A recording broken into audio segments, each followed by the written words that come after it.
Okay. Good evening, all. So let's wait for friends to join.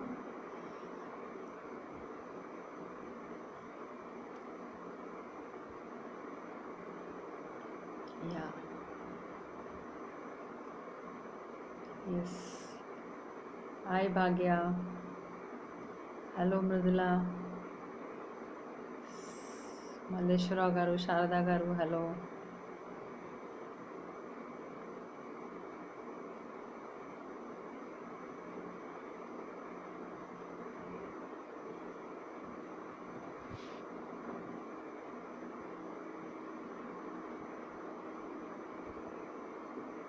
Yes. Hi, Anuradha. Hello, Ramon garu. Voice is audible. Voice clear gaane undi kada. Hope the voice is clear.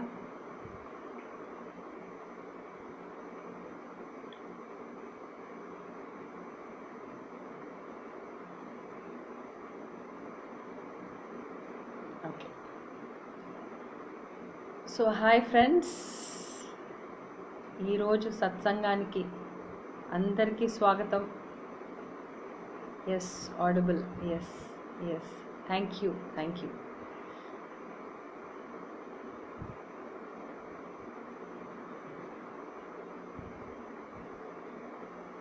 Yes. Hi Lavanya. Yes, another Lavanya has joined. Sambasivarao garu, Devi, hi అందరికీ hi.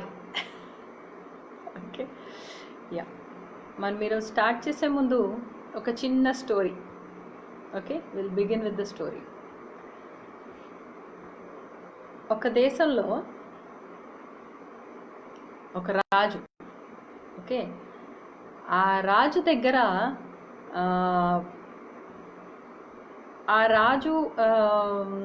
ఒక అతను అంటే architect పనిచేసేవాడు. Okay, అంటే buildings అన్నీ design చేసి కట్టేవాడు.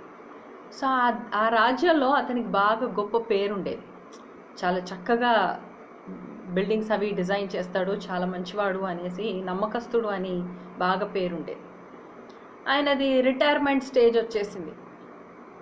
Okay, మనకు కూడా ఎలా రిటైర్మెంట్ ఉంటుందో ఒక స్టేజ్ తర్వాత జాబ్స్లో, సో అలా ఆయనకు కూడా రిటైర్మెంట్ స్టేజ్ వచ్చింది.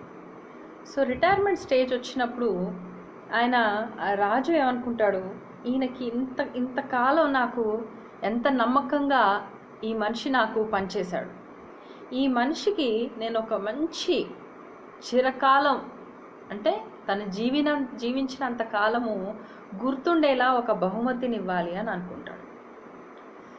అని అనుకుని సరే అని రాజు ఆలోచిస్తూ ఉంటాడు ఏం చేయాలి. అయితే ఇంతలోపల ఆయన ఏదైతే ఆర్కిటెక్ట్ లాస్ట్ బిల్డింగ్ ఏదైతే కట్టాలో దాని డిజైన్ అంతా రెడీ అయిపోతుంది. అయితే రాజుకు చెప్తాడు, ఇంకా నీ కాలంలో ఇదే లాస్ట్ వర్క్ కదా అని. అవును, నా టైంలో రాజా ఇదే లాస్ట్ వర్క్ అని. అయితే రాజు ఏం చెప్తాడంటే, ఈ బిల్డింగ్ కట్టడానికి నీకు ఏది కావాలన్నా ఇంకేం ఆపేది లేదు, నీ ఫైనల్ వర్క్ కాబట్టి గివ్ యువర్ బెస్ట్, అద్భుతంగా దీన్ని కంప్లీట్ చేయి అంటాడు. నీకు ఎలా కావాలంటే అలా, నీకు అద్భుతంగా నీకు నచ్చినట్టు కంప్లీట్ చేయని మంత్రులకి, మినిస్టర్స్కి, అందరికీ, ఓకే, ఫైనాన్స్ మినిస్టర్స్ అందరూ ఉంటారు కదా, వాళ్ళందరికీ చెప్తాడనమాట. ఈ బిల్డింగ్ స్పెషల్గా కట్టడం జరుగుతుంది, అతని పేరు మీద అది లాస్ట్ వర్క్ కాబట్టి అతను ఏది అడిగినా కాదనకుండా, ఎంత అడిగినా ఏది అడిగినా కాదనకుండా ఇవ్వండి అని. సరే అని తను ఏం చేస్తాడు, తను బాగుంది చాలా సంతోషపడతాడు, అరే రాజు చక్కగా మెచ్చుకుంటున్నాడు అనేసి తాను సంతోషపడతాడు. ఇంత లోపల రాజు తన ఆలోచనలో ఉన్నాడు, తినకు బెస్ట్గా ఏమి ఇవ్వాలి అని, కలకాలం నిలిచిపోయేలా ఏది ఇవ్వాలి అని. ఇక్కడ అది కట్టే టైంలో ఆ ఆర్కిటెక్ట్కి ఒక చిన్న ఆశ పుడుతుంది, నా లైఫ్లో ఇదే లాస్ట్ సంపాదన, ఇంతకు మించి నేనేమీ సంపాదించలేను. ఓకే, ఇంకా లాస్ట్, దీని తర్వాత సంపాదన అంటూ ఉండదు. సో నా కోసం నేనేమి కూడబట్టుకున్నా ఇందులోంచే దాచిపెట్టుకోవాలి అని ఆలోచన వస్తుంది. సో ఏం చేస్తాడంటే, ఎలాగో నా లాస్ట్ వర్క్ కదా, ఎవరు గుర్తుంటాను నేను ఇంకా తర్వాత, ఇవన్నీ మాటలే కానీ ఎవరికి గుర్తుంటాను అనేసి ఎన్నైతే సామాన్లు ఇవి కావాలి అవి కావాలి అని బెస్ట్గా తెప్పిస్తాడు. తెప్పించి తను మాత్రం సగం మెటీరియల్ కొని ఫుల్ మెటీరియల్కి ఆర్డర్ చేసి సగం మెటీరియల్ కొని ఆ సగం మెటీరియల్తోనే కన్స్ట్రక్షన్ చేస్తాడు. ఓకే, కంప్లీట్గా ఆ టైప్లో కన్స్ట్రక్షన్ మొత్తం కంప్లీట్ అయిపోతుంది. బయట నుంచి చూడడానికి మాత్రం మహా అద్భుతంగా ఉంటుంది బిల్డింగ్. అంటే ఇంకా లేదు, ఇంకా ఈ బిల్డింగ్కి సాటి ఇంకే బిల్డింగ్ లేదు అన్నట్టుగా చక్కగా ఉంటుంది. రాజు ఇంకా లాస్ట్ అయిపోయింది, లాస్ట్ వరకు తను ఇంకా బాధ్యతని తిరిగి మళ్ళీ రాజుకి ఇచ్చేయాలి అన్న టైం వచ్చేసింది. అప్పుడు ఆ రాజు ఆ బిల్డింగ్ని ఒకసారి చూస్తాను, ఇంకా నీ లాస్ట్ వర్క్ కదా అని ఆ బిల్డింగ్ని చూస్తూ చాలా మెచ్చుకుంటాడు, అసలు ఎంత బాగుంది అని. కానీ యాక్చువల్గా ఏం జరిగింది, తను మెటీరియల్ ఏదైతే వాడాడో అంతా కల్తీ సామాన్లు ఎక్కువ వాడాడు, ఒరిజినల్ ఏమీ లేకుండా. ఆశ పుట్టింది కదా, అందుకనే కల్తీగా వాడాడు. సో అంతా అయిపోయిన తర్వాత, కంప్లీట్ అయిన తర్వాత రాజు వచ్చి ఆ బిల్డింగ్ చూసి చక్కగా అందరూ మెచ్చుకుంటున్నారు, ఆ ఊరి ప్రజలంతా మెచ్చుకుంటున్నారు, ఎంత అద్భుతంగా కట్టాడు ఈ బిల్డింగ్, అసలు ఇంతకుముందు ఇంత అద్భుతమైన డిజైన్ ఇంతకుముందు అయితే కట్టలేదు, ఇది చాలా సూపర్గా ఉంది, చాలా బాగుంది అని అనుకుంటూ ఉంటారు. అయితే లాస్ట్ పనంతా అయిపోయింది, బయటకు వచ్చి ఇంకా సెలవు తీసుకునే టైం ఆయనకి. అప్పుడు రాజు పిలిచి, ఈ బిల్డింగ్ నీ లాస్ట్ వర్క్ కదా, ఇది నేను నీకు బహుమతిగా ఇస్తున్నాను అని ఆ బిల్డింగ్ తాళాలు తన చేతికిస్తాడు. ఓకే, సో ఏం జరిగింది, ఏ బిల్డింగ్కి అయితే ఆశ పుట్టి అతను కల్తీ సామాన్లు ఎక్కువ వాడి సగం మెటీరియల్తో ఏదైతే కన్స్ట్రక్షన్ చేశాడో అది తన సొంతమైంది. అదే చక్కగా కట్టుంటే అద్భుతమైన ప్యాలెస్ తన చేతిలో ఉండేది. ఓకే, సో ఫ్రెండ్స్, మనకి ఈ కథ వల్ల మనం నేర్చుకునేది ఏంటి అంటే, మనం చాలా వరకు రిలేషన్షిప్స్లో కూడా ఎందుకో కొంచెం ఆ అతి ఆశ, గ్రీడ్ అనేది వచ్చేస్తుంది. వీళ్ళకి ఎందుకు ఇంత ఖర్చు పెట్టాలి, వాళ్ళకి ఎందుకు ఇంత ఖర్చు పెట్టాలి, ఇంత పెడితే ఏమవుతుంది, నాకేం మిగులుతుంది, ఇవన్నీ కూడా పాయింట్స్ మనకు కూడా వస్తూ ఉంటాయి. ఉండి మనకు కూడా మన ప్రేమని చాలా కల్తీ చేసి పంచుతున్నాం. కల్తీ అయిపోయింది ప్రేమల్లో. ఓకే, ఒరిజినాలిటీ లేదు. ప్రేమ నిజమైందైతే ఎన్ని గొడవలు జరిగినా మళ్ళీ అతుక్కుంటాయి. అదే ప్రేమ నిజమైంది కాదనుకోండి, ఎంత అతుక్కున్నట్టు కనపడ్డా దానిలో విలువ ఉండదు. ఓకే, పేపర్ ఫ్లవర్స్ లాంటివి అనమాట. ఫ్లవర్ చక్కగా అందంగా ఉంటుంది, కలర్ఫుల్గా ఉంటుంది, కానీ అందులో సువాసన అనేది ఉండదు. ఓకే, అదే ప్రేమ నిజమైంది అంటే మంచి పరిమళం ఉన్న చిన్న పువ్వు అయినా సరే, ఒక పువ్వు రేఖ అయినా సరే మంచి పరిమళం అనేది ఉంటుంది. సో ఫ్రెండ్స్, మనం కూడా లైఫ్లో రిలేషన్షిప్స్ అనేసరికి మనం ఎక్కడ కూడా కల్తీ చేయకూడదు. స్వచ్ఛమైన ప్రేమ అనేది ఉండాలి. అది ఎప్పుడు వస్తుంది అంటే, మన స్వయం మీదే ఎప్పుడైతే ప్రేమ ఉంటుందో అప్పుడే మనం ప్రతి బంధాన్ని అద్భుతంగా మనం తయారు చేయగలుగుతాం. లైఫ్ అన్న తర్వాత అప్స్ అండ్ డౌన్స్ ఉంటాయి, గొడవలు వస్తాయి, no doubt about it. Okay, వస్తాయి, కానీ ఆ వచ్చిన ప్రేమ అనేది గట్టిదైతే, ప్రేమ అనే బంధం గట్టిదైతే వాళ్ళకి సపరేషన్ అనేది ఎప్పుడూ ఉండదు. ఎప్పుడు కలిసే ఉంటారు, ఎక్కడో ఏదో పాయింట్లో, ఏదో మూమెంట్లో, ఏదో దీంట్లో కలిసే ఉంటారు. విడిపోవడం అనేది జరగదన్నమాట. సో మన ప్రేమలో ఆ గట్టితనం అని ఉండాలి. మన స్వయం మీద ఎప్పుడైతే బాధ్యతగా మనం ఏంటి సెల్ఫ్ అనేది ఎప్పుడైతే తెలుసుకుంటాం, మనతో మన బంధం, మన ఫస్ట్ ఎపిసోడ్లో మనం మాట్లాడినప్పుడు రిలేషన్షిప్స్లో మనం relationship with interactions with human interactions అని చూసాం. అంటే అందరితో మనకున్న ఇంటరాక్షన్స్, కమ్యూనికేషన్ ఎలా ఉంటుంది అని మనం చూసాం. అలా రోజు ఒక్కొక్క పాయింట్ నుంచి మనం ముందుకు వస్తున్నాం. టైంకి ఇంపార్టెన్స్ ఏంటి, స్పేస్కి ఇంపార్టెన్స్ ఏంటి, సైలెన్స్కి ఇంపార్టెన్స్ ఏంటి, దేన్ని ఎలా వాడితే ఏం జరుగుతుంది, అవన్నీ కూడా మనం తెలుసుకున్నాం. ఓకే, సో ఆ పాయింట్లో, ఆ ప్రాసెస్లో ఇవాళ మనము రిలేషన్షిప్స్ విత్ ఎలిమెంట్స్ తెలుసుకున్నాం. ఎలిమెంట్స్ అంటే మహాతత్వాలు. ఓకే, పంచభూతాలు ఏదైతే ఉన్నాయో, నీరు, నిప్పు, భూమి, గాలి, ఆకాశం, ఇవన్నీ ఏదైతే ఉన్నాయో వీటన్నిటినీ మహాతత్వాలు అంటారు. మహాతత్వాలు ఎందుకంటే ఈ పంచభూతాలు ఈ శరీరాల్లోనే ఉన్నాయి కాబట్టి. ఈ శరీరంలోనే పంచభూతాలు ఉన్నాయి కాబట్టే వాటిని మహాతత్వాలు అన్నారు. ఈ తత్వాన్ని మించి ఇంకే తత్వాన్ని మనం ఎక్స్ప్రెషన్లోకి రానివ్వం. మనం ఎప్పుడో ఒక మాట ఎక్స్ప్రెస్ చేసినా, ఒకరితో ఒక భావన ఎక్స్ప్రెస్ చేసినా ఈ తత్వాల నుంచే వస్తుంది తప్ప, ఈ తత్వాలు ఎలా ఉన్నాయి, బ్యాలెన్స్గా ఉన్నాయా లేదా అన్న పాయింట్ నుంచే వస్తుంది తప్ప ఇంకేం ఉండదు. అది రిలేషన్షిప్స్కి ఎలా ఎఫెక్ట్ అవుతుంది అని. ఫస్ట్ తత్వాల యొక్క అద్భుతం ఏంటి అంటే మన భూమి తత్వం. జనరల్గా భూమి తత్వం అనేది మన శరీరంతో మనకున్న బంధాన్ని చెప్తుంది, గట్టిపరుస్తుంది. మనం తినే ఆహారం మన శరీరాన్ని చాలా స్ట్రాంగ్గా చేస్తుంది. చాలా వరకు మనకి శరీరం మీద అంత ఇంట్రెస్ట్ ఉండదు, ఎందుకంటే లైఫ్లో ఏదో ఇష్యూస్ ఉన్నాయి కాబట్టి ఈ శరీరం మనకు అవసరం లేదు, వేస్ట్ శరీరం, అంతే. శరీరం మిథ్య. ఓకే, నేను శరీరాన్ని కాదు, నేను ఆత్మని, ఇలాంటి జ్ఞానాలు కూడా హాఫ్ నాలెడ్జ్ అనమాట.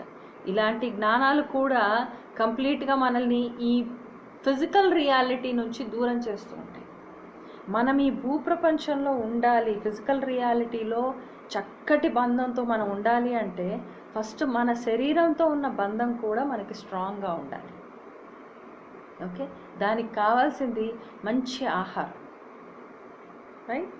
ఎప్పుడైతే శరీరంతో అంటే ఆ భూమి తత్వంతో మనకెప్పుడైతే మనకు చక్కగా బంధం అది ఏర్పడిందో మనకి ఒక స్థిరత్వం వస్తుంది, ఒక సెక్యూరిటీ ఫీలింగ్ వస్తుంది. చాలామందికి సెక్యూరిటీ ఫీలింగ్ లేదు, ఇన్సెక్యూరిటీ అంటే వాళ్ళు ఎక్కడో ఉంటారు, పేరెంట్స్ ఎక్కడో ఉంటారు, లేదా ఫ్యామిలీ ఎక్కడో ఉంటారు, నేను ఎక్కడో ఉన్నాను, ఇలా ఒంటరిగా ఉండాలి, లోపల ఎప్పుడు తెలియని డిప్రెషన్ ఎప్పుడు కూడా. ఓకే, ఆ డిప్రెషన్ ఇవన్నీ ఎందుకున్నాయి, ఆ ఇన్సెక్యూరిటీ ఎందుకుందంటే మన శరీరం పట్ల మనకి ఇంకా అవగాహన రావట్లేదు కాబట్టి. మన శరీరాన్ని మనం ప్రేమించగలిగితే మనం ఎక్కడైనా కానీ అద్భుతంగా ఉండగలుగుతాం, నిజాయితీగా. మన పుట్టినరోజు అనుకోండి, ఎలా ఉంటారు ఒక్కొక్కళ్ళు పుట్టినరోజు అంటే, ఎవరైనా తిట్టాలని వచ్చినా కానీ ఈరోజు పుట్టినరోజు కదా, వద్దులే రేపు తిడదాం అనుకుంటారు. ఎందుకు? ఆ రోజు మీ శరీరం, మీ తత్వం యొక్క శరీరము జన్మ తీసుకుంది కాబట్టి, రూపం తీసుకుంది కాబట్టి. అందుకే ఆ రోజు పుట్టినరోజు అనేది చాలా ఇంపార్టెంట్. ఆ పుట్టినరోజుకి మనకున్న వాల్యూ, ఆ పుట్టినరోజు ఆ తత్వము శరీరంతో ఏకమై ఉంటుంది, లీనమై ఏకీభవించి ఉంటుంది. అదే స్పెషల్. ప్రతిరోజు అలాగే ఉన్నామనుకోండి, ప్రతిరోజు బర్త్డేనే. ఓకే, మన బర్త్డే అనేది అంటే మనం పుట్టినరోజు, ఆ రోజు మనం పుట్టామా అని కాదు. ఆ రోజు పుట్టినందుకు వల్ల ఏం జరిగింది? అద్భుతాలు సృష్టించామా, లేకపోతే డెమోక్రసీలు తయారు చేసామా, లేకపోతే ఫ్రీడమ్ ఫైటర్స్ అయ్యామా, ఏం అవ్వలేదు. కానీ మన తత్వంతో ఏకీభవించి ఉన్న రోజు కాబట్టి ఆ రోజు స్పెషల్. ఆ రోజు ఫ్రెష్గా మీ మొహం మీకే అద్భుతంగా కనపడుతుంది. ఆ రోజు చూసుకునే మొహమే అయినా రోజు ఏదో మామూలుగా ఉంటుంది. ఆ రోజు మిమ్మల్ని మీరు స్పెషల్గా చూసుకుంటారు. ఈరోజు నా బర్త్డే, తలదూకున్నప్పుడు అంతా ఈరోజు నా బర్త్డే. ఎవరైనా విష్ చేసి వస్తే కూడా అరే ఆ రోజు ప్రతి ఒక్కళ్ళు మీ గురించి మాత్రమే వచ్చారు, మిమ్మల్ని గురించే తలుచుకుంటున్నారు. అద్భుతమైన రోజు. మనకి ఎవరికైనా చుట్టుపక్కల ఎవరికైనా బర్త్డే జరుగుతుంది అంటే మనం వాళ్ళతో ఆ రోజు కొంచెమైనా స్పెండ్ చేయాలి. ఎందుకంటే ఆ రోజు వాళ్ళల్లో ఉన్న క్రియేటివిటీతో కలిసి ఉంటారు, వన్నెస్లో ఉంటారు, ఏకత్వంలో ఉంటారు. సో అందుకే ఆ రోజు అంతా స్పెషల్ డే అనమాట. సో మనకు ఆ రోజు ఎంత సెక్యూరిటీ, మన మీద మనకు ఎంత సెక్యూరిటీ, ఎంత స్టెబిలిటీ, ఎంత స్థిరత్వం అయితే ఉంటుందో అదే పద్ధతిని మనం ప్రతిరోజు ఉంచుకోవాలి, ప్రతిరోజు ఉండేలా చూసుకోవాలి. దానికి మనకు ఫస్ట్ ఏం కావాలి? మన కోసం మనం ఏం చేస్తున్నాం అన్న పాయింట్లో ఈరోజు నాకు నచ్చిన భోజనం నేను వండుకొని తింటున్నాను. కొంచెం ఇంత పాలకూర కూర అయినా సరే, లేకపోతే ఏది తినాలనిపిస్తే అది, ఆ రోజు ఈ వంట నా కోసం నేను చేసుకొని తింటున్నాను, నా రుచుల కోసం నేను చేసుకుంటున్నాను అని అనుకోవాలి. Okay, next water. భూమితత్వం అయిపోయిన తర్వాత వాటర్ అన్నప్పుడు అవి ఇమోషన్స్కి సంబంధించింది. వాటర్ అంటేనే మన భావాలకి, ఫీలింగ్స్కి సంబంధించింది. సో అవి మూడ్ స్వింగ్స్ ఉంటూ ఉంటాయి. అప్పుడే కోపం వస్తుంది, అప్పుడే బాధ అనిపిస్తుంది, అప్పుడే ఆనందం వస్తుంది, దుఃఖం, ఆనందం, సారో, జాయ్, ఇవన్నీ కూడా అప్స్ అండ్ డౌన్స్ ఇలా జరుగుతూనే ఉంటాయి మనకి లైఫ్ కాబట్టి. లైఫ్లో ఏదో ఒక సిచ్యువేషన్ రావడం జరుగుతుంది. కానీ ఆ నీళ్లు అనే తత్వము, ఓకే, ఆ పుట్టినరోజు అనే తత్వమే, సారీ, మనోహర్ గారు మంచి చక్కటి పాటను రాశారు పుట్టినరోజు గురించి. పుట్టినరోజు పండగే అందరికీ అని మన పాత పాట ఉంది, మరి పుట్టింది ఎందుకో తెలిసేది అందరికీ అని. మనల్ని మన తత్వాన్ని మనం తెలుసుకుంటే మనలో ఇన్ని తత్వాలు ఉన్నాయి, ఈ మహాతత్వాలు అన్నీ ఉన్నాయి. వీటిని సరిగ్గా తెలుసుకుని మనం వెళ్తూ ఉంటే ప్రతిరోజు పుట్టినరోజే. Okay, so will come back to water. ఇప్పుడు వాటర్ అనగానే మనకు మూడ్ స్వింగ్స్, ఎన్నో మూడ్ స్వింగ్స్ ఉంటాయి. సో మన లోపల ఉన్న నీటి పదార్థం అంటే రక్త ప్రవాహం కానీ ఏదన్నా కానీ ప్రాపర్గా అది ప్రాసెస్లో ఉండాలి. అంటే అందుకే చాలామంది అంటారు కదా, వాటర్ తాగండి, ఎక్కువ వాటర్ తాగడం మంచిది, ఒక మనిషి రోజుకి ఇంత వాటర్ తాగాలి. ఎందుకు అంటే మన బాడీ ఆరోగ్యంలో మన డైజెషన్ సిస్టమ్ కరెక్ట్గా ఉంటుంది, మన తీసుకున్న ఆహారం కరెక్ట్గా డైజెస్ట్ అవుతుంది. ఓకే, కాన్స్టిపేషన్స్ కానీ ఇలాంటి ఇష్యూస్ కూడా ఎవరికి రాకుండా ఉంటాయి. చాలా ఫ్లో అనేది చాలా స్మూత్గా ఉంటుంది, బ్లడ్ సర్క్యులేషన్ చాలా సింపుల్గా, ఎక్కువ స్ట్రెస్ లేకుండా జరుగుతుంది. ఓకే, జనరల్గా మనం వాటర్ తాగినప్పుడు, నీళ్లు తాగినప్పుడు ఎలా తాగుతున్నాము? గ్లాస్లో నీళ్ళు పోసుకుని, ఇప్పుడు ఎండాకాలం చెప్పకండి, ఎండాకాలం చాలా ఇష్టంగా తాగుతున్నారు నీళ్ళు, ఓకే. కానీ అదర్ సీజన్స్ వచ్చినప్పుడు నీళ్ళు ఏదో కొద్దిగా తాగేమా పక్కన పడేస్తాం. కానీ ఎవరైనా కానీ భోజనం లేకుండా ఎన్ని రోజులు ఉండగలుగుతారు? ఒక రోజు అంతా ఉండగలుగుతారు, 2 రోజులు కూడా ఉండగలుగుతారు. భోజనమే లేకుండా ఉండేవాళ్ళు కూడా చాలామంది ఉన్నారు. కానీ నీళ్లు లేకుండా కొన్ని గంటలు మాత్రమే ఉండగలం, ఎంత చలికాలం అయినా సరే.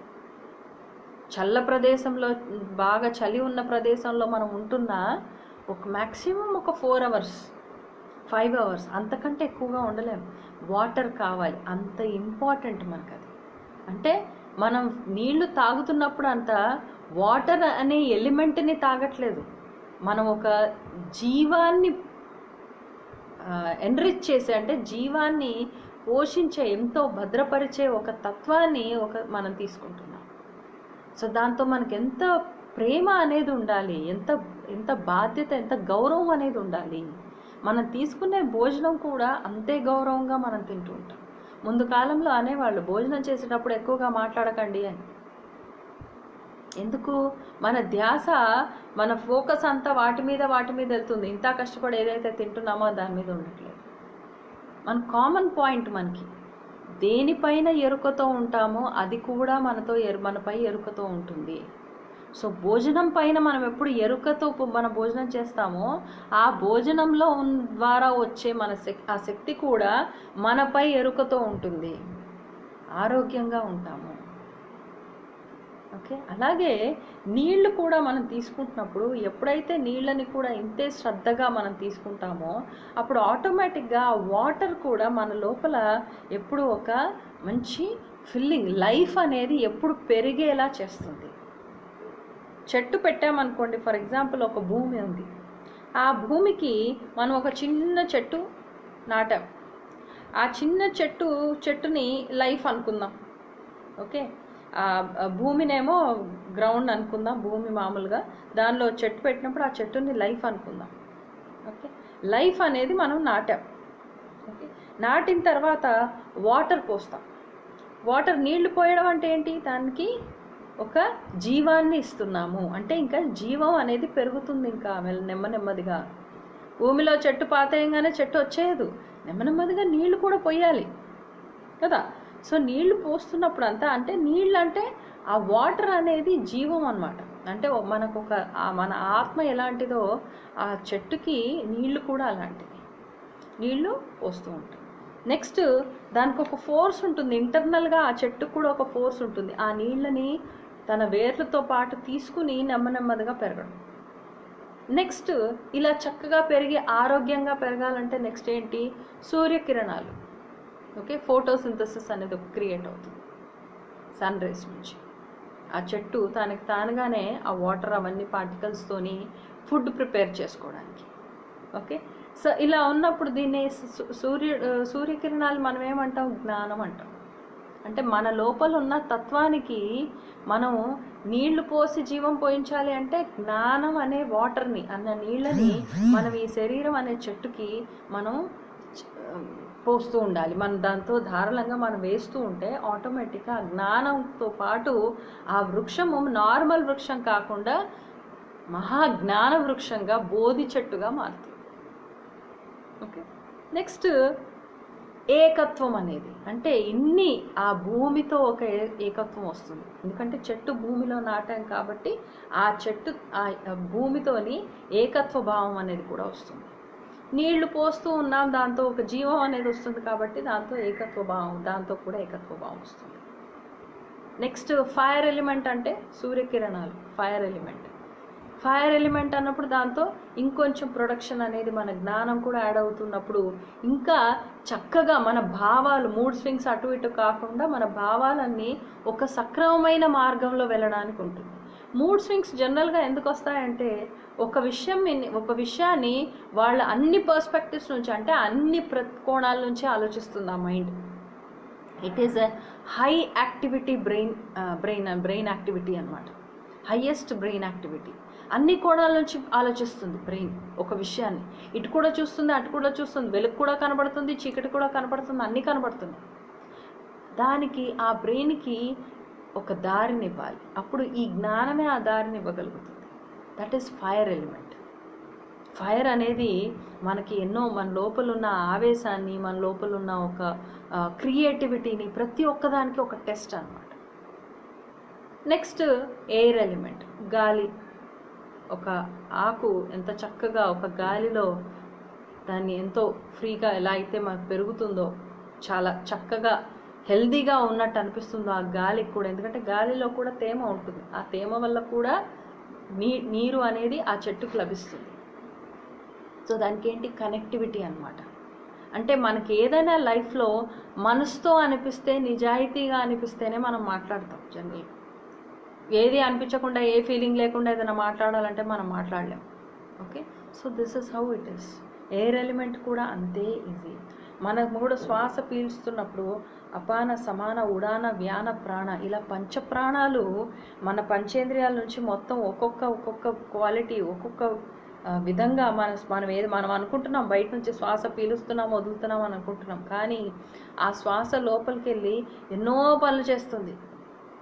ఓకే, అంటే అపానవాయువు మన నడుం నుంచి కింద భాగం వరకు బ్లడ్ సర్క్యులేషన్ కరెక్ట్గా ఉండేటట్టు, అలా ఉడానవాయువు మన ఛాతి నుంచి పై వరకు మన బ్లడ్ సర్క్యులేషన్ కరెక్ట్గా ఉండేటట్టు, అలా ఒక్కొక్క వాయువు ఒక్కొక్క ఏరియాలో మన శరీరంలో ఒక్కొక్క భాగంలో బ్లడ్ సర్క్యులేషన్ పర్ఫెక్ట్గా ఉండేలా మనకి హెల్ప్ చేస్తుంది. సో అలాంటప్పుడు ఎయిర్ అనేది చాలా ఇంపార్టెంట్. అటువంటి అద్భుతమైన శ్వాస, అందుకే మహాతత్వాలు అన్నారు వీటిని. స్పేస్, మనం నిన్నే మాట్లాడుకున్నాం రిలేషన్షిప్ విత్ స్పేస్. ఆ స్పేస్తోని కూడా ఓకే, మన లోపల ఒక ఆలోచనకి ఇంకో ఆలోచనకి మధ్యలో స్పేస్ ఏదైతే ఉంటుందో, శ్వాస పీల్చడానికి వదలడానికి మధ్యలో స్పేస్ ఏదైతే ఉంటుందో ఆ స్పేస్ కూడా చాలా ఇంపార్టెంట్. దాన్ని కూడా మనం గమనించాలి. ఆ చిన్న స్పేస్లో జనరల్గా ఏమవుతుంది అంటే మనం కళ్ళు తెరుచుకున్నప్పుడు బయట ఉన్నదంతా కనబడుతుంది. కళ్ళు మూసుకున్నాం అనుకోండి, లోపల ఉన్నది కనబడుతుంది. లోపల ఉన్నది స్పష్టంగా కనపడాలి అంటే ఎప్పుడు కనబడుతుంది? ఆ శ్వాస పీల్చే శ్వాసకి వదిలే శ్వాసకి మధ్యలో గ్యాప్ వస్తే ఆ గ్యాప్లో కనపడుతుంది. అందుకే సహజంగా శ్వాసను గమనించండి అంటే సహజంగా శ్వాసను గమనిస్తూ ఉంటారు, శ్వాస మీద ధ్యాస వెళ్ళదు, ధ్యాస మీదకి శ్వాస వెళ్ళిపోతుంది. ఆ ధ్యాస ఎక్కడి నుంచి వచ్చింది? మధ్యలో లోపల ఏముందో కనపడింది కాబట్టి డైవర్షన్ అయిపోయింది, మైండ్ డైవర్ట్ అయిపోయింది. శ్వాస మీద ధ్యాస వెళ్ళకుండా ధ్యాస మీదకి శ్వాస వెళ్ళిపోతుంది. సో ఇలాంటివి డిఫరెన్సెస్ మనకు జరుగుతూ ఉంటాయి. కానీ దాంతో బంధాలు అనేటివి మనం చాలా స్ట్రాంగ్ చేసుకోవాలి, ఎంతో దృఢం చేసుకోవాలి. ఓకే, సో మనకి ఏదైనా మన మహాతత్వాల్లో మనకు మామూలుగా ఎర్త్ ఎలిమెంట్ ఏంటి అంటే భూమితత్వం. అంటే శరీరంతో జనరల్గా ఉన్నప్పుడు మనకి టెస్ట్ ఎలా ఉంటుంది అంటే మన భూమి మీద ఉన్నప్పుడు మన జీవితంలో మన సెక్యూరిటీ ఇష్యూస్ లేకపోతే మన స్థిరత్వానికి సంబంధించిన ఇష్యూస్ ఎన్నో టెస్టింగ్ జరుగుతూ ఉంటుంది. అంటే మన కర్మపాఠాలు ఎక్కడి నుంచి నేర్చుకుంటామంటే ఈ మహాతత్వాలు మనకి లైఫ్లో మన శరీరం ద్వారా మన కర్మపాఠాలు నేర్పిస్తూ ఉంటాయి. అంటే ఈ భూమి మీద మనం దేన్నైతే రూపాన్ని ఇస్తున్నామో, ఏ పరిస్థితి రూపంలో కానీ ఎలా అయినా ఒక రూపాన్ని ఇస్తున్నామో ఒక ఆలోచనకి, ఆ రూపం ఎలా ఉందో చూస్తే మన ఆలోచన ఎలాంటిదో మనకు అర్థమవుతుంది. సో ఇలాంటి టెస్టింగ్లు కూడా చాలా చాలా జరుగుతూ ఉంటాయి. ఎర్త్ ఎలిమెంట్ కూడా టెస్ట్ చేస్తూ ఉంటుంది, మన శరీరం కూడా మనల్ని టెస్ట్ చేస్తూ ఉంటుంది. Okay, next water element. Water element ఎలా మన భావాలు సక్రమంగా బ్యాలెన్స్డ్గా ఉన్నాయా లేదా, భూమి తత్వంలో స్థిరత్వము ఇన్సెక్యూరిటీ లేకుండా స్థిరత్వంతో చక్కగా ఆరోగ్యంగా ఉన్నారంటే మన భావాలు కూడా అంతే సింపుల్గా స్థిరంగా ఉంటాయి, కన్ఫ్యూజన్స్ ఎక్కువ ఉండవు. మన మహాభారతంలో పాండవుల్లో పంచపాండవుల్లో ఈ పంచేంద్రియాలతో ఈ పంచమహాభూతాలతో పోలుస్తారు. సో ఇలా అన్నప్పుడు అర్జునుడిని మైండ్తో పోలుస్తాం. మనకి ఇంకొంచెం ఫర్దర్ అండర్స్టాండింగ్ కోసం అని అర్జునుడిని మైండ్తో పోలుస్తాం. ఆ మైండ్ ఎప్పుడు కన్ఫ్యూజన్గానే ఉంటుంది, అన్నీ కరెక్టే ఆలోచిస్తున్నాను అనుకుంటుంది, కానీ ఎక్కడ లేని కన్ఫ్యూజన్ ఆ మైండ్కే ఉంటుంది. అర్జునుడికి ఎప్పుడూ కన్ఫ్యూజన్, ఏమీ చెప్పేవాడు కాదు. అర్జునుడు ఫస్ట్ ద్రౌపదిని పెళ్లి చేసుకొని వచ్చాడు. కుంతీదేవి పాపం చూసుకోలేకుండా ఏం తెచ్చామో చూడంటే అందరూ అన్నదమ్ములు పంచుకోండి అని అలవాటు ప్రకారం అనేసింది. అక్కడ కూడా ఏం చెప్పలేకపోయాడు, అన్నదమ్ములు అందరు పంచుకున్నారు. ఓకే, మహాభారత యుద్ధంలోకి వచ్చిన తర్వాత నేను ఇప్పుడు యుద్ధం కావాలని అంతా గొడవపడి, తీరా యుద్ధంలోకి వచ్చిన తర్వాత వీళ్ళ కోసమా నేను గొడవపడేది అన్నాడు. అక్కడ ద్రౌపదికి జరిగిన అవమానం మొత్తం మర్చిపోయాడు. వీళ్ళు నా అన్నలు, నా తాతలు, నా ముత్తాతలు, వీళ్ళతోనా నేను యుద్ధం చేయాలి, వీళ్ళతో యుద్ధం చేసి నాకేం వస్తుంది అనుకున్నాడు. అంటే మైండ్ అంత కన్ఫ్యూజన్లో ఉంటుంది ఎప్పుడు. ఓకే, సో వాటర్ ఎలిమెంట్ అనేది మనకి చాలా క్లారిటీగా, చాలా మన లోపల కళ్ళు మూసుకొని మన లోపల నీళ్ల తత్వాన్ని చూసుకున్నప్పుడు చాలా స్థిరంగా కనపడాలి. ఎప్పుడైతే మన స్థిరంగా కనపడుతుందో అప్పుడు ఆటోమేటిక్గా మన మూడ్ స్వింగ్స్ కూడా చాలా స్వింగ్ ఉంటాయి. మన లోపలికి ప్రయాణం చేస్తూ ఉండి రోజు ఆ ధ్యాన స్థితిలోకి మనం వెళ్తున్న ఆ ప్రాసెస్లో కంపల్సరీ మన లోపల ఉన్న ఎలిమెంట్స్ ఎన్నో చూస్తాం. భూమిని కూడా చూస్తాం, ఊరికే ఒక గ్రౌండ్ని చూస్తాం, ఊరికేనే వాటర్ని చూస్తాం. ఇవన్నీ కనపడతాయి, కానీ వాటర్ ఎలా కనపడింది అన్న చూడాలి. కళలు వస్తాయి చాలామందికి, ఏదో గ్రౌండ్ ఉన్నట్టు కనపడుతుంది, ఉట్టి గ్రౌండే ఉంది, దానికి ఏం అనిపించలేదు, ఉట్టి గ్రౌండ్ కనపడింది అంటారు. అంటే మన లోపల ఉన్న ఆ భూమి తత్వంతో కనెక్ట్ అయ్యాం. సముద్రం కనపడింది అంటారు, లేక్ కనపడింది అంటారు, నీళ్లు కనపడ్డాయి అంటారు. అంటే మన లోపల ఉన్న ఆ వాటర్ ఎలిమెంట్తో కనెక్టివిటీ అనమాట. నెక్స్ట్ చాలామంది మనకి టెస్టింగ్స్ ఎలా ఉంటాయి అంటే, మనం ఎటువంటి జీవితంలో ఒడిదొడుకులు వచ్చినా తట్టుకోగలుగుతున్నామా లేదా, స్థిరంగా నిలబడగలుగుతున్నామా లేదా అని వాటర్ ఎలిమెంట్ మనల్ని ఎప్పుడు టెస్ట్ చేస్తూనే ఉంటుంది. అందుకే దాంతో ఈ మహాతత్వాలతో బంధం చాలా స్ట్రాంగ్గా ఉండడం చాలా ఇంపార్టెంట్ మనకి. ఓకే, నెక్స్ట్ ఫైర్ ఎలిమెంట్ అన్నప్పుడు మన లోపల ఉన్న కోపము, ఫ్రస్ట్రేషన్, ఆవేశము, క్రియేటివిటీ ఇవన్నీ ఎలా ఉన్నాయో అన్న వాటికి టెస్టింగ్ వస్తూ ఉంటుంది లైఫ్లో. మన క్రియేటివిటీ కరెక్ట్గా ఉందా, మన కోపం మన కంట్రోల్లో ఉందా లేదా, కోపమే ఉందా లేకపోతే ఇంకా ఫ్రస్ట్రేషనే ఉందా లేకపోతే ప్రేమతత్వమే ఉందా, ఎలా ఉంది మన ఎక్స్ప్రెషన్, మన మైండ్ ఎంత క్లారిటీగా ఉంది, లైఫ్ని ఎంత క్లియర్గా చూస్తున్నాం, ఇవన్నిటి కూడా టెస్ట్ వస్తూ ఉంటుంది. ఓకే, సో ఫైర్ ఎలిమెంట్ కూడా, ఆ నిప్పు అనే ఎలిమెంట్ తత్వం కూడా మనల్ని టెస్ట్లో పెడుతూ ఉంటుంది. మన కర్మలు ఎన్నో క్లియర్ అవుతూ ఉంటాయి. మనకు తెలియని భయాలు ఏవైతే ఉన్నాయో, ఇంకా రిజాల్వ్ కానివి భయాలు ఏవైతే ఉన్నాయో ఆ భయాలన్నీ కూడా మనం రిజాల్వ్ చేస్తూ ఉంటాం. భూమి తత్వం, నీటి తత్వం ఏం చేస్తుంది, మన లోపల ఉన్న చీకటి భయాలు ఏవైతే ఉన్నాయో, అంటే ఒక పవర్ అంటే భయం అనుకోండి, మనకు చాలామందికి పవర్ పొజిషన్ అంటే కూడా భయం ఉంటుంది. ఆ భయాలకి సంబంధించిన అన్ని భయాలు ముందుకు తీసుకొచ్చి మనం టెస్టింగ్లో పెడుతుంది. ఓకే, అతి ఆశ ఎక్కువ ఉందా లేకపోతే భయపడుతున్నారా లేకపోతే నార్మల్గానే తీసుకుంటున్నారా, ఎలా అన్నది కూడా టెస్టింగ్ పెడుతూ ఉంటుంది. మనం ఎరుకుతూ ఉంటే ఎంత అద్భుతంగా ఈ తత్వాలన్నీ మనకి ఎంత అద్భుతంగా మనకి టెస్టింగ్ చేసి మనల్ని ఒక ఉన్న స్థితి నుంచి ఉన్నత స్థితికి, అంటే ఒక మహాజ్ఞానులుగా ఎలా తయారు చేస్తున్నాయన్నది మనకు తెలుస్తుంది. అప్పుడు మనం చేసే ఏదన్నా మిస్టేక్ జరిగినా కానీ వాటి మీద కూడా మనకు ప్రేమ వస్తుంది. అరే ఈ మిస్టేక్ జరగడం వల్ల ఇది జరిగిందా, ఇదా నాకు అసలు ఈ మిస్టేక్కి అర్థం ఇదా, అయితే ఈసారి కరెక్ట్గా చెయ్యాలి అని అనుకుంటాం. ఈసారి అలా చేయకుండా, అంత ప్రాసెస్ చేయకుండా డైరెక్ట్గా సొల్యూషన్లోకి వెళ్ళాలి అని మనకు క్లారిటీ వస్తుంది. తప్పులు చేసి మళ్ళీ అవన్నీ ప్రాసెస్లోకి తీసుకెళ్ళి మళ్ళీ ప్రాసెసింగ్ చేసి సొల్యూషన్ తేయడం కంటే, ఓహో ఈ సొల్యూషన్ అనేది క్లియర్గా క్లారిటీ వస్తుంది. అలాగే మనకి ఆ ఫైర్ ఎలిమెంట్ కూడా మన లోపల ఉన్న కోపము, ఆవేశాలు, వాటన్నిటి కూడా ఎప్పుడన్నా మీకు డైజెషన్ అవ్వలేదనుకోండి, అసిడిటీ అయింది లోపల, ఏం చేస్తారు? వాటర్ తాగమంటారు.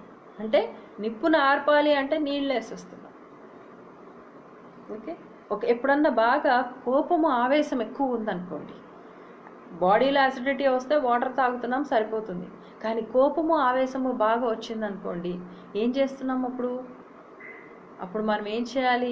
మన మూమెంట్లోకి మనం వచ్చేయాలి. ఈ ప్రస్తుత మూమెంట్లో మనం ఎక్కడున్నాం, మన లోపలికి మన కనెక్టివిటీ, మన శరీరానికి మన కనెక్టివిటీ అవ్వాలి. ఇంత కోపము, ఆవేశము నా శరీరానికి మంచిదా? స్టిల్ అయ్యేంత వరకు, అంటే స్థిరంగా లేము, అస్థిరంగా మనం ఉన్నాము, స్థిరంగా మనము లేము. ఆ స్థిరత్వం వచ్చేంత వరకు మనం కొంచెం నిదానంగా, ఎక్స్ప్రెషన్ లేకుండా సైలెన్స్గా ఉండి సాక్షిగా ప్రతి ఒక్క విషయాన్ని గమనించడం చాలా ఇంపార్టెంట్. ఓకే, మనకి చాలా వరకు కూడా రిలేషన్షిప్స్ అనేది ఈ ఎలిమెంట్స్, ఈ తత్వాలు ఏవైతే ఉన్నాయో మనతో మన బంధాన్ని చాలా దృఢపరుస్తాయి, చాలా స్ట్రాంగ్ చేస్తాయి అన్నమాట. ఈ ఎలిమెంట్స్తో మనం ఉండాలి. ఓకే, వెస్ట్రన్ స్టడీస్లో వాళ్ళు ఫుడ్ తినాలి అన్నప్పుడు న్యూట్రిషన్ ఎక్స్పర్ట్స్ ఉంటారు. వాళ్ళు చెప్తూ ఉంటారు, ఒక శరీరానికి ఇంత కార్బోహైడ్రేట్స్, ఇంత ఫైబర్, ఇంత విటమిన్స్, ఇంత ప్రోటీన్స్, ఇవన్నీ కావాలని ఒక క్యాల్కులేషన్ ఉంటుంది వాళ్ళకి. ఆ క్యాల్కులేషన్ ఎందుకు అంటే ప్రతి ఒక్క తత్వాన్ని స్టెబిలైజ్ చేయడం కోసం. ఇది ఇలా ఉండాలి, ఇది ఇలా ఉండాలి, ఇది ఇంత శాతం వెళ్ళిందంటే ఇది దానికి కాంప్లిమెంటరీగా ఇది ఇంత శాతం వెళ్ళాలి, ఇలా బ్యాలెన్స్గా వెళ్తూ ఉంటాయి. సో రెస్పెక్ట్ అనేసరికి, మన స్పేస్ అనేసరికి, మనం నిన్న మాట్లాడుకున్నట్టుగానే ఒక ఎదుటి మనిషికి మనం ఎంత మర్యాద ఇస్తున్నాం, ఎంత గౌరవిస్తున్నాం, వాళ్ళ బౌండరీకి ఎంత గౌరవిస్తున్నాం అన్నది కూడా, వాళ్ళ స్పేస్ని ఎంత గౌరవిస్తున్నాం అన్నది కూడా మనకు తెలియాలి. మన పైన మనకి కంప్లీట్గా గౌరవం ఉందనుకోండి, మనం ఎదుటి వాళ్ళని కూడా అంతే ఇదిగా, అంతే సమానంగా మనం గౌరవించగలుగుతాం. మన మీద మన బంధం చాలా స్ట్రాంగ్గా ఉందనుకోండి, ప్రతి వాళ్ళతో మన బంధం అంతే అద్భుతంగా, అంతే స్ట్రాంగ్గా ఉంటుంది. సో ఫస్ట్ మన బంధాలు, ఈ మన లోపల ఉన్న ఈ మహాతత్వాలతో ఉన్న మన బంధాన్ని ఫస్ట్ స్ట్రెంథనింగ్ చేసుకోవాలి, గట్టిపరచుకోవాలి, దృఢపరచుకోవాలి. ఓకే, నేను భోజనం చేస్తున్నప్పుడు నా ధ్యాస ఎక్కడ ఉంటుంది, ఎలాంటి ఆలోచనలతో ఉన్నాను. చాలా వరకు మీరు గమనించండి, వంట చేసేటప్పుడు మీరు ఎంతో దుఃఖంతో, ఏదో విషయం మీద దుఃఖంతో బాధపడుతూ వంట చేస్తున్నారనుకోండి, ఆ భోజనం తిన్న వాళ్ళకి ఎవరికి కూడా అరగదు తొందరగా. ఏదో ప్రాబ్లం ఉంది అంటారు, వంటలో ఏదో తేడా ఉంది అని చెప్తూనే ఉంటారు. ఓకే, మీ మైండ్కి వాటికి ఏం కనెక్షన్ లేదా? ఉంది కదా. Okay, so always be there. మీరు ఏదైతే ఆలోచనలతో వండుతున్నారో, మీరు వంట చేసేది మామూలుగా ఏదో పప్పు కూరలు చేయట్లేదు, మీ ఆలోచన అన్న రెసిపీని తయారు చేస్తున్నారు.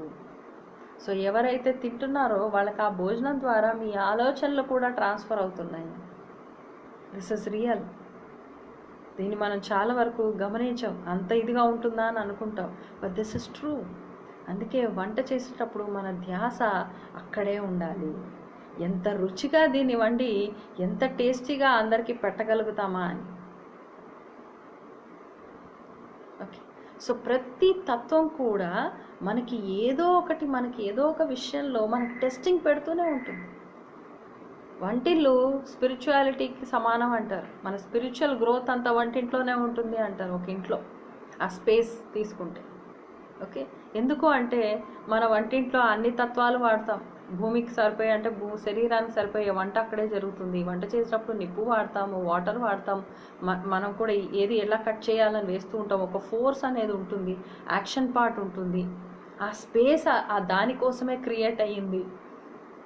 ఇన్ని స్పిరిచువల్ ఆస్పెక్ట్స్ ఉంటాయి వంటింట్లో. అందుకే ముందు కాలంలో స్త్రీలు శరీరం మైల ఉన్నప్పుడు వంటింట్లోకి వెళ్ళకూడదు అనేవాళ్ళు. వంటింట్లోనే దేవుడి పటాలని పెట్టేవాళ్ళు. అంటే దానికి అంత ఇంపార్టెన్స్ ఇచ్చేవాళ్ళు. నీళ్లు కూడా పెట్టాలి అంటే చక్కగా స్నానాలు అవి చేసి నీళ్లు చక్కగా కడుక్కొని నీట్నెస్ని ఎక్కువ ఇంపార్టెన్స్ ఇచ్చేవాళ్ళు. ఇది కరెక్ట్ రాంగ్ అన్నది కాదు పాయింట్, కానీ నీట్నెస్కి చాలా ఇంపార్టెన్స్ ఇచ్చేవాళ్ళు. అంటే ఆ తత్వాలకి అంత గౌరవాన్ని ఇచ్చేవాళ్ళు. అందుకే చాలా స్ట్రాంగ్గా ఉండేవాళ్ళు. ఫిజికల్గా వాళ్ళు దేన్నైనా తట్టుకోగలం అనే శక్తి వాళ్ళకు ఉండేది. మనకి కామన్ అయిపోయింది, బయట వేసుకెళ్ళేటప్పుడు అదే చెప్పులు, వంటింట్లో కూడా అదే చెప్పులు వేసుకెళ్తూ ఉంటాం. చాలామంది ఇంట్లలో నేను చూసి ఆశ్చర్యపోతుంటాను ఒక్కొక్కసారి. దానివల్ల మనం ఆ స్పేస్ని అగౌరవపరిచినట్టు అవుతాం. ఓకే, మనం ఎంత శుభ్రంగా, ఎంత చక్కగా, ఎంత నీట్గా మనం ఆ కిచెన్ని పెట్టుకుంటామో, ఆ వంటిల్ని పెట్టుకుంటామో, మన ఆలోచన, మన ఆధ్యాత్మికత అంటే మన ఆత్మతత్వం కూడా అంతే శుభ్రంగా పెరుగుతూ ఉంటుంది, అంతే దివ్యంగా, మహాదివ్యంగా పెరుగుతూ ఉంటుంది. సో ఈ పాయింట్స్ అన్నీ మనం నోట్ చేసుకోవాలి. తత్వాలతో మనకున్న బంధం ఎప్పుడు మన ఆ స్పేస్తోని ఎప్పుడైతే ఉంటున్నామో, మనం ఉన్న శరీరంతో ఎలా అయితే ఉన్నామో, మన ఇంటిని కూడా మనం అలాగే చూసుకుంటాం. మన శరీరానికి మనం ఉన్న ఇంటికి తేడా లేదు, ఏం డిఫరెన్స్ లేదు. ఇది కూడా ఇల్లే, అది కూడా ఇల్లే. ఇది లోపల తత్వానికి ఇల్లు, ఇది బయట తత్వానికి ఇల్లు. Okay, internal to external interaction. So మన లోపల మన తత్వం, మన శరీరాన్ని మనం ఎంత అద్భుతంగా చూసుకుంటున్నామో, మన ఇంటిని మనం ఎంత అద్భుతంగా చూసుకుంటున్నామన్న సంగతి కూడా మనకు అర్థమవుతుంది. ఓకే, చాలామంది ఇల్లు ఏదో అలా ఉంటారు అంతే, ఏదో ఇల్లు ఉంది అంటే ఉంది అనుకుంటారు. దానివల్ల ఏంటి, వాళ్ళ లైఫ్లో ఎప్పుడు ఏదో ఒకటి అంటే ఏదో ఒక డిస్టర్బెన్స్ ఉంటుంది. హెల్త్ ఇష్యూస్ ఉండొచ్చు, లేకపోతే ఎమోషనల్ ఇష్యూస్ ఉండొచ్చు, సైకలాజికల్ ఇష్యూస్ ఉండొచ్చు, ఏదో ఒకటి జరుగుతూ ఉంటుంది. ప్లస్ మనకి ఇంట్లో కొన్ని వస్తువులు తొందరగా వాడం. ఆబ్జెక్ట్స్ గురించి మనం ఇంతకుముందు మనం మాట్లాడుకున్నాం ఈ రిలేషన్షిప్స్ ఇంట్లో. ఆ ఆబ్జెక్ట్స్తో కూడా అంటే ఆ ఆబ్జెక్ట్ ఆ స్పేస్ని తీసుకుంది. ఒక వస్తువుని మనం ఒక స్పేస్లో పెట్టాము, ఆ వస్తువుని మనం వాడట్లేదు అనుకోండి, ఆ స్పేస్ని కూడా మనం సరిగ్గా వాడట్లేదు అని అర్థం. ఇన్ రిటర్న్ లోపలికి వెళ్తే మన లోపల ఏ తత్వం పూర్తిగా వాడకుండా వదిలేసామో అన్న పాయింట్ కూడా మనకు అర్థమవుతుంది. ఇంటర్నల్ టు ఎక్స్టర్నల్ ప్రతిదీ కూడా రిలేషన్షిప్స్ అంటే లోపల ఏది ఉంటుందో బయట ప్రొజెక్షన్, రిఫ్లెక్షన్ ఎలా ఉంటుందో బయట ప్రొజెక్షన్ కూడా అలాగే ఉంటుంది. సో మనం ప్రతి పాయింట్ని ఆలోచించి చాలా జాగ్రత్తగా ప్రతి దాన్ని ప్లాన్ చేసుకోవాలి. చాలామందికి ఇంట్రెస్ట్ ఉంటుంది, మాకు ఈ సామాన్లు కావాలి, ఆ సామాన్లు కావాలి, అది కావాలి, ఇది కావాలి. ఇల్లంతా ఒక స్టోర్ రూమ్ లాగా తయారు చేసేస్తారు. కొంతమంది ఇంట్లో ఏమీ ఉండవు, పెద్ద సామాన్లు ఏమి ఉండవు, కానీ చూడగానే అబ్బాయి ఎంత బాగుంది, ఎంత ఫ్రెష్గా ఉంది అన్న ఫీలింగ్ వస్తూ ఉంటుంది. Okay, so we have to identify. మనది ప్రతి ఒక్క పాయింట్ని మనం గమనిస్తూ ఉండాలి. మన బంధం ఈ తత్వాలతో ఎలా ఉంది, మనలో ఉన్న తత్వాలతో మనం ఎలా ఉంటున్నాము, మనకు శరీరం ఎలా ఉంది, మన శరీరం ఎంత స్ట్రాంగ్గా ఉందో చెక్ చేసుకుంటే మన ఎర్త్ ఎలిమెంట్, ఈ ఎలిమెంట్స్, ఈ మహాతత్వాలన్నీ ఎంత స్ట్రాంగ్గా మన శరీరాల్లో ఉన్నాయో అన్న సంగతి కూడా మనకు అర్థమవుతుంది. ఓకే, ప్రకృతి తత్వం పూర్తిగా ఇందులో ఉంటుంది. మహాతత్వాలు అంటే ప్రకృతి తత్వాలే. భూమి, నీళ్లు, నీరు, నిప్పు, ఆకాశం, వాయువు అన్ని తత్వాలు మన ప్రకృతిలో ఉన్నవే. సో మన లోపల కూడా అవే ప్రకృతి తత్వాలు కంప్లీట్గా మనలో ఉంటాయి. ఓకే ఫ్రెండ్స్, సో ఇలా మనం ప్రతి ఒక్కటి ఆ బంధుత్వాలు అనే విషయంలో ఆలోచిస్తే ప్రతి ఒక్కటి బంధమే. ప్రతి ఒక్క విషయంతో మన బంధం, మన ఇంట్లో ఉన్న పుస్తకాలతో మన బంధం ఏంటి, మనం వాడే ఫోన్తో మన బంధం ఏంటి. ఎందుకంటే ఫోన్తో మనం కమ్యూనికేట్ చేస్తున్నాం, ప్రపంచాన్ని చూస్తున్నాం, ప్రపంచాన్ని తెలుసుకుంటున్నాం. ఫోన్ ద్వారా ఇప్పుడు ఇంటర్నెట్స్ అన్నీ ఎక్కువైపోయాయి, ఎన్నో విషయాలు తెలుసుకుంటున్నాం. ఆ టెక్నాలజీ అలా అయిపోయింది. సో వాటితో మన బంధం ఎలా ఉంది, ప్రతి ఒక్క వస్తువుతో, ప్రతి ఒక్క మనిషితో బంధం ఎలా ఉంది, ప్రతి ఒక్క వస్తువుతో మన బంధం ఎలా ఉంది. ఓకే, ప్రతి ఒక్కటి గమనించాలి. ఒక్కొక్క వస్తువుని ఒక్కొక్క స్పేస్లో మనం పెట్టినప్పుడు ఆ స్పేస్కి ఇచ్చిన వాల్యూ ఏంటి, ఇంటెన్షన్ ఏంటి. ఓకే, ప్రతి పాయింట్ని మనం గమనిస్తూనే ఉండాలి. ఎప్పుడైతే ఈ ప్రతి పాయింట్ని మనం గమనిస్తూ వెళ్తుంటామో మన బంధాలు ఎలా ఉన్నాయి అన్న విషయం కూడా మనకు క్లియర్గా తెలుస్తుంది. ఓకే, ఫస్ట్ టైం మన సెల్ఫ్ ఏంటి, మనతో మనకున్న బంధం ఏంటి. చాలామందికి ఒకసారి నేను ఎవరితో సెషన్ చేస్తున్నప్పుడు వాళ్ళు అంత అద్భుతంగా వాళ్ళు చెప్పారు అంటే, వాళ్ళ లోపల నుంచి వచ్చిన బాధ, ఏదో సిచ్యువేషన్లో ఏదో బాధగా ఉంది వాళ్ళకి, ఆ బాధతో వాళ్ళు ఎలా తిట్టుకుంటున్నారు అంటే, అది ఎంత అద్భుతంగా, నా శరీరాన్ని అనవసరంగా నేను మోస్తున్నాను, నువ్వు మోస్తున్నావు అంటే తన ఆత్మతో తన శరీరంగా మాట్లాడుకుంటుంది. శరీరానికి నువ్వు ఒక బరువువి, నా మైండ్కి నువ్వు స్ట్రెస్వి, ఓకే, అంటే ఆత్మకే ఈ మైండ్ ఆలోచన, అంటే ఆత్మ నిద్ర లేవట్లేదు, పరిస్థితులు ఎలా వెళ్తున్నాయి, ఏం వెళ్తున్నాయి, ఏం తెలియదు, ఒక కన్ఫ్యూజన్లో ఉంది. ఉన్నప్పుడు తను ఏం జరుగుతుందో తెలియక తన లోపల తన ఒక శరీరంగా, ఒక ఆలోచనగా తన ఆత్మను తన తత్వాన్ని తనే తిట్టుకుంటుంది.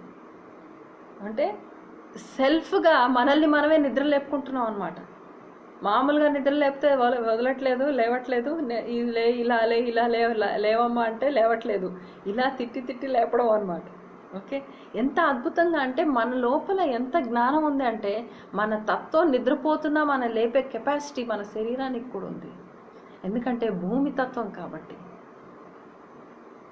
ఓకే, భూమి తత్వం, ఈ శరీరం క్రియేట్ అయ్యింది ఆ తత్వాన్ని ఒక ఎక్స్ప్రెషన్ కోసమే.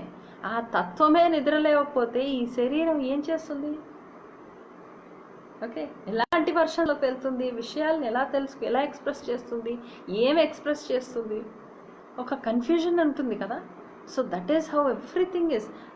చక్కటి మన లోపల చాలా వరకు ఎవరికైతే సెషన్ చేశానో వాళ్ళు ఒక మహా అద్భుతమైన ఎక్స్ప్రెషన్స్తోనే, ఒక మంచి గొప్ప జ్ఞానం, జీవిత జ్ఞానంతో వాళ్ళు బయటకు వస్తారు. అది ఎంత అద్భుతం అంటే ఎవరు చేసినా వస్తారు. ఎవరైనా అన్కాన్షియస్ మైండ్ కొంచెం సబ్ కాన్షియస్ మైండ్ని టచ్ చేస్తే, ట్యాప్ చేస్తే ఎన్నో అద్భుతమైన విషయాలు బయటకు వస్తూ ఉంటాయి. అద్భుతము అంటే దాని డెఫినేషన్ తెలుసుకోవాలి. మన జీవితానికి ఏదైతే సరిపోయి ఉందో, నెక్స్ట్ మనకు కావాల్సిన స్టెప్ ఏంటో అది అలర్ట్గా, అంటే ప్రతి సొల్యూషన్, మనకి ఏదైతే పరిస్థితిలో ఉన్నామో ప్రతి సొల్యూషన్ అందులో ఉంటుంది. దాన్ని మనం మేల్కొల్పగలగాలి. అందుకని అవేకని అని చాలా అవసరం. నిద్ర లేవడం అనేది అవసరం. ఆ ఎరుక అనేది మనకి చాలా అవసరం. ఈ తత్వాల ద్వారా మనతో ఉన్న బంధాన్ని మనం ఎంతో దృఢం చేసుకోగలుగుతాం, ఎంతో గట్టిపరచుకోగలుగుతాం. ప్రతి వస్తువులతో కూడా మన బంధాన్ని, మనతో ఉన్న మన బంధాన్ని మనం దృఢపరచుకోగలుగుతాం. Relationship with everything in this world. ప్రతి ఒక్కవి, మన శ్వాసతో మనకు బంధం ఉండాలి, మన శరీరంతో మన బంధం ఉండాలి, మన శరీరంలో ఉన్న ప్రతి ఒక్క అవయవాలతో మనకు బంధం ఉండాలి. మనం ఉండే మన ఫ్రెండ్స్ కానీ, కలీగ్స్ కానీ, పార్ట్నర్స్ కానీ, పేరెంట్స్ కానీ, ప్రతి ఒక్కళ్ళతో ఒక చక్కటి బంధం ఉండాలి. ఎవరైనా మనల్ని చూస్తే, మనం ఎవరినైనా కలిసినా, ఇంకెవరైనా మనల్ని కలిసినా మనం లైఫ్ లాంగ్ గుర్తుండిపోగలగాలి. అలా ఎప్పుడు జరుగుతుంది? మనతో మన బంధం చాలా చక్కగా, ఆనందంగా, ఆరోగ్యంగా ఉన్నప్పుడు, అప్పుడు ఆటోమేటిక్గా జరుగుతుంది. అలాంటి పాయింట్స్ మనం పెంచుకోవాలి. అన్ని బంధాలు అద్భుతంగానే ఉంటాయని ఉండదు, అప్స్ అండ్ డౌన్స్ ఉంటాయి. ఎందుకంటే టెస్టింగ్ జరుగుతూ ఉంటాయి. మన లోపల ఉన్న మహాతత్వాలు మనల్ని ఎప్పుడు ఏదో ఒక టెస్టింగ్లో పెడుతూనే ఉంటాయి. ఆ టెస్ట్ని పాస్ అవుతూ ముందుకు వెళ్తూ ఉండాలి. అప్పుడు అర్థం కాకపోతే మనమేం పడిపోయాము, ఓడిపోయాము అని ఏమి ఉండదు. మళ్ళీ కొన్ని రోజులు అయిన తర్వాత మళ్ళీ ఆ టెస్ట్ మళ్ళీ వస్తుంది. లాస్ట్ టైం కుదరలేదు, నాకు సరిగ్గా తట్టలేదు, నో ప్రాబ్లం, ఈసారి వచ్చింది, ఈసారి నేను ఫేస్ చేస్తాను. అలా ప్రతి ఒక్క పాయింట్ నుంచి మనం లైఫ్లో ముందుకు వెళ్తూ ఉండాలి. ముందుకే వెళ్తున్నాం, దాన్ని కూడా మనం గమనించాలి. మనం ఎక్కడ ఆగిపోవడం అని జరగలేదు, వెనక్కి వెళ్ళడం అనేది ఉండదు, ముందుకే వెళ్తున్నాం. కానీ మధ్యలో కొన్ని పాయింట్స్లో ఆగిపోతూ ఉంటాం. కన్ఫ్యూజన్, అర్థం కాక, వై జంక్షన్ వచ్చినప్పుడు అర్థం కాక ఇటు వెళ్ళాలా, ఏదో ప్లేస్కి ఫస్ట్ వెళ్ళిపోవడం ఇంపార్టెంట్. ఏ సైడ్ నుంచి వెళ్ళినా దానికి తగ్గ రోడ్ ఓపెన్ అయిపోతూనే ఉంటుంది. ఆ దారిలో ఉన్న విషయాలు ఎన్నో మనం తెలుసుకుంటూనే ఉంటాం. ఏదైనా జ్ఞానమే. ఎందుకంటే మనిషి జీవన ప్రయాణమే ఒక జ్ఞాన ప్రయాణం. జ్ఞానం అనేదే జ్ఞాన ప్రయాణం. అంటే ఈ ప్రయాణం అంతా ఎప్పుడు కూడా జ్ఞానం ద్వారానే. నారాయణ అని మనం అంటాం. అంటే నరుడి యొక్క యానం అంటే ప్రయాణం. మన నరుడు అంటే మన హ్యూమన్ ఎక్స్పీరియన్స్ ఏదైతే ఉందో దాని ప్రయాణమే నారాయణం. ఓకే, ఓం నమో నారాయణాయ అంటే మన ప్రయాణాన్ని మనం ఎంతో జ్ఞానవంతంగా మనం తయారు చేసుకుంటూ వెళ్తున్నాము అని అర్థం. ఓకే, సో ఈ పాయింట్స్ అన్నీ కూడా మన బంధాలు ప్రతి ఒక్కళ్ళతో, ప్రతి ఒక్క విషయంతో, ప్రతి ఒక్క వస్తువుతో, ప్రతి ఒక్క సమయం కానీ, ఆ స్పేస్ కానీ, తత్వం కానీ, మహాతత్వం కానీ, ప్రకృతి కానీ, ప్రతి ఒక్క దాంతో ఏకీభవించి ఉండాలి. దానికే మన ప్రయత్నం ఉండాలి. మనం ఇంత జ్ఞానం ఎందుకు నేర్చుకుంటున్నాము? ఆ తత్వాలతో మనం ఏకీభవించి ఉండడానికే. ఓకే, దానిలో ఒక అలైన్మెంట్ రావడం కోసమే. ఓకే, సో ఇలాంటివన్నీ కూడా మనకి పాయింట్స్ అన్నీ కూడా మనం చూసుకొని, ఇమోషన్స్ ఏంటి, ఫీలింగ్స్ అంటే ఏంటి, ఇవన్నీ కూడా మన రిలేషన్షిప్స్ ఎలా ఇంపాక్ట్ చేస్తాయి అనుకుంటూ మనం వెళ్తే, ఆ తత్వంతో నేను క్లియర్గా కనెక్టివిటీ అయి ఉన్నానా లేదా. ఎప్పుడన్నా భావాలు బాగా విపరీతంగా అనిపించింది అనుకోండి, కంట్రోల్ లేకుండా, మాకు అసలు కంట్రోల్ రావట్లేదు, విపరీతంగా కోపము ఆవేశం వచ్చిందనుకోండి, దాన్ని మీరు ఏం చేస్తారు? యాక్షన్లో పెడతారు. యాక్షన్లో ఎలా పెట్టాలి? యాక్షన్ ద్వారా ఈ కోపం కూడా తగ్గాలి, ఒక మంచి పరిష్కారం కూడా రావాలి. చాలామంది చెప్తారు కోపం బాగా వస్తుందంటే కొంచెం బాత్రూమ్లు కడగండి అంటారు. అది కడిగేసరికి ఉన్న కోపం పోతుంది అని. ఓకే, అండ్ ఒక పని మంచి పనికొచ్చి అంటే పనికొచ్చే విధంగా, వేస్ట్ కాకుండా, ఏ ఎనర్జీని కూడా వేస్ట్ కాకుండా పనికొచ్చే విధంగా దాన్ని మార్చుకునే మన కెపాసిటీ మనకు ఉండాలి. ఓకే, ఇక్కడ నాకు ఇవాళ ఇంకొక స్టోరీ గుర్తొచ్చింది, నేను చెప్తాను. ఒక ఊర్లో ఒక అతను ఉంటాడు. ఆయనకి కోపం ఎక్కువ, భయంకరమైన కోపం అన్నమాట. అయితే ఆయన ఆ కోపం వల్ల తన బిజినెస్ని ఎప్పుడు లాస్లో చేస్తూ ఉంటాడు. కస్టమర్స్ వస్తే సరిగ్గా మాట్లాడకపోవడము, చిరాకు పడడం, ఇవన్నిట్లో ఎక్కువగా బిజినెస్ రన్ అయ్యేది కాదు. అయితే తను ఏం చేస్తాడు, దానికి నేను ఏదో చెయ్యాలి అంటే తనకు తెలిసిన కొంచెం జ్ఞానం తెలిసిన ఒక ఫ్రెండ్ సలహా ఇస్తాడు. నీ కోపం వచ్చినప్పుడంతా మీ ఇంటి చుట్టూ 3 సార్లు ప్రదక్షిణాలు చెయ్యి అంటాడు. సరే, నా బిజినెస్ బాగా అవ్వాలి అంటే నాకు తప్పదు, ఈ కోపాన్ని నేను కంట్రోల్ చేయాలి, ఇది వర్కౌట్ అయితే ఇదే చేస్తాను అని తను కమిట్మెంట్ తీసుకుంటాడు. తీసుకొని తన కోపం వచ్చినప్పుడు అంతా ఇంటి చుట్టూ 3 సార్లు తిరుగుతూనే ఉంటాడు. అయితే అలా తిరిగి కాలం అయింది. ముసలాయన అయిపోయాడు. ఆయన వయసు నుంచి ఓల్డ్ ఏజ్లోకి వెళ్ళిపోయాడు. ఒక మంచి చక్కటి మనవడు కూడా ఉన్నాడు. ఓకే, సో ఆ మనవడు ఒకరోజు, ఎందుకు తాత నువ్వు ఇలా ఇల్లు చుట్టూ తిరుగుతున్నావు అని అడుగుతాడు.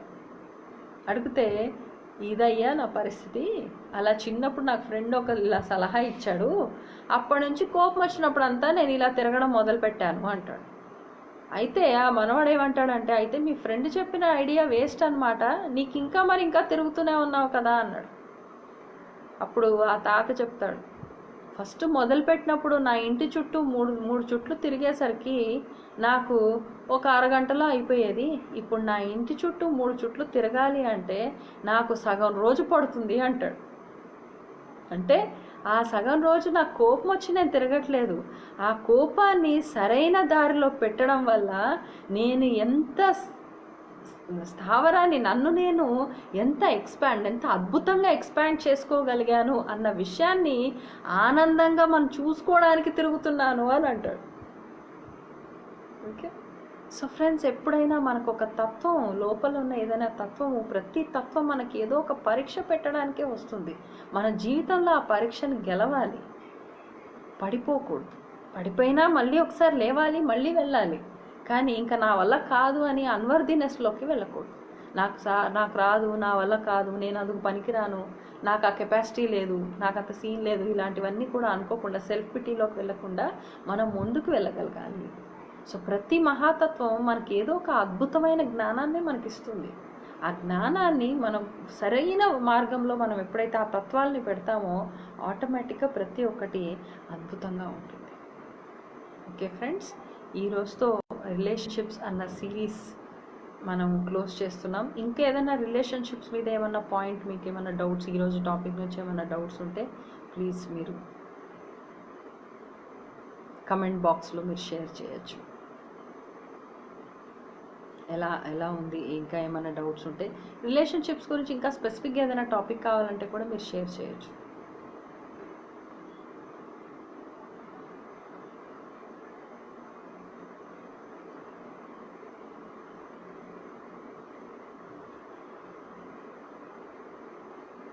ఇప్పుడు ఒక 5 minutes అందరం చక్కగా కళ్ళు మూసుకొని మనం పూర్తిగా మన ధ్యాసనంతా ఒక్క 5 minutes ఆ శ్వాస పైన ఉంచుదాం. ఓకే, ఆ శ్వాసతో మనకున్న బంధాన్ని గట్టిపరుచుకుందాం. ఒక్క 5 నిమిషాలు. పీల్చే శ్వాస, వదిలే శ్వాస, దానిపైనే మన ధ్యాస. ఆ శబ్దాన్ని గమనించండి. పీల్చినప్పుడు, శ్వాస పీల్చినప్పుడు, వదిలినప్పుడు ఆ శ్వాస యొక్క శబ్దం ఏదైతే ఉంటుందో ఆ శబ్దాన్ని గమనించండి.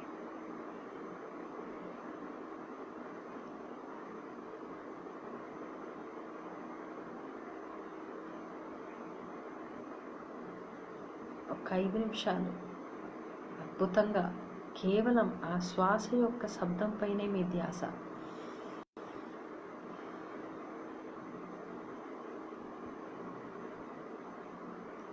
పీల్చే శ్వాసకి, వదిలే శ్వాసకి మధ్యలో ఇంటర్వెల్ లేకుండా శ్వాసని పీల్చిన వెంటనే వదలండి, వదిలిన వెంటనే పీల్చండి. అప్పుడు మీరు శ్వాసలో లీనమైపోతారు. అంటే గాలి అనే మహాతత్వంలో, అన్ని మహాతత్వాల్లో గాలి అనేది డైనమిక్ ఎలిమెంట్. ఆ ఎలిమెంట్లో, ఆ తత్వంలో మీరు పూర్తిగా మీ బంధం చాలా స్ట్రాంగ్గా దృఢపడుతుంది.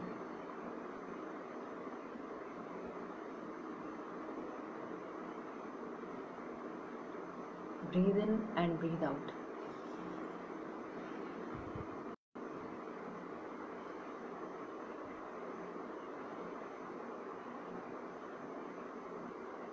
ఒక్క 4 నిమిషాలు. Just keep breathing.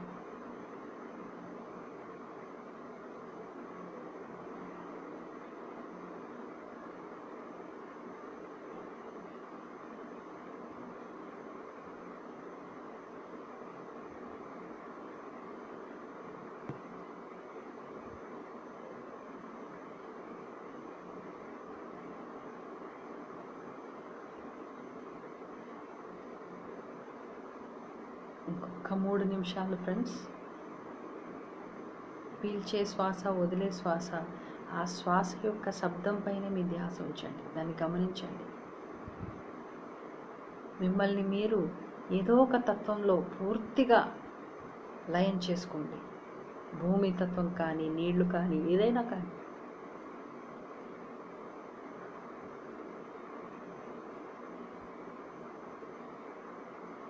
నిప్పు అనే తత్వాన్ని గమనిస్తే ఆ నిప్పు లోపల కంప్లీట్గా మిమ్మల్ని మీరు చూసుకోండి. ఎలాంటి భావన కలుగుతుంది? నీళ్ల తత్వాన్ని గమనిస్తే కంప్లీట్గా ఆ నీళ్ల తత్వంలో కంప్లీట్గా మీరు మునిగి కూర్చోండి. ఎలా అనిపిస్తుందో గమనించండి. భూమి తత్వం ఎంచుకుంటే ఆ భూమిలో పూర్తిగా, భూగర్భంలో పూర్తిగా వెళ్ళిపోయి లీనమై మిమ్మల్ని మీరు గమనించండి.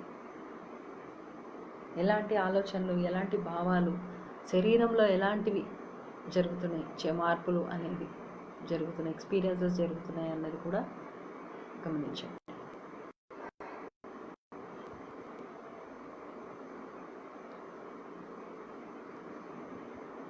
ఇంకొక 2 నిమిషాలు ఫ్రెండ్స్.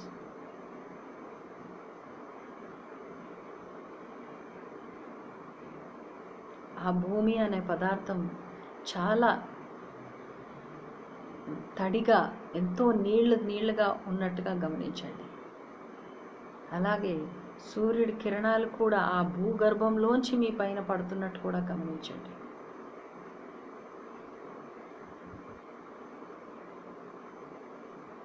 ప్లస్ మీ శ్వాస కూడా జరుగుతూనే ఉండాలి. మీ ధ్యాస ఆ శ్వాస అనే శబ్దం పైన కూడా ఉండాలి. ఇలా ప్రతి ఒక్క తత్వాన్ని మీ తల పైభాగం నుంచి అరికాల వరకు అణువులో గమనిస్తూనే ఉండండి.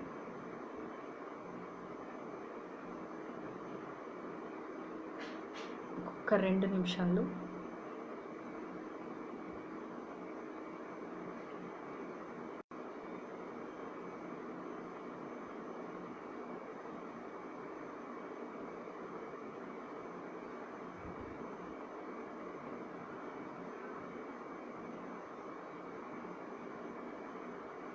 ఆఖరి ఒకే ఒక్క నిమిషం.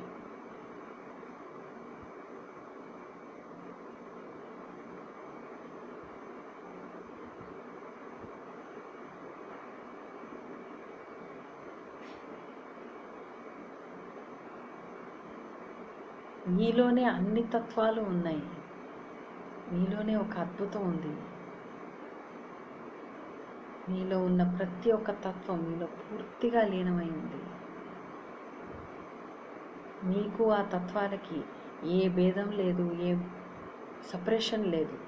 దేర్ ఇస్ వన్నెస్ ఓన్లీ, ఏకం మాత్రమే ఉంది.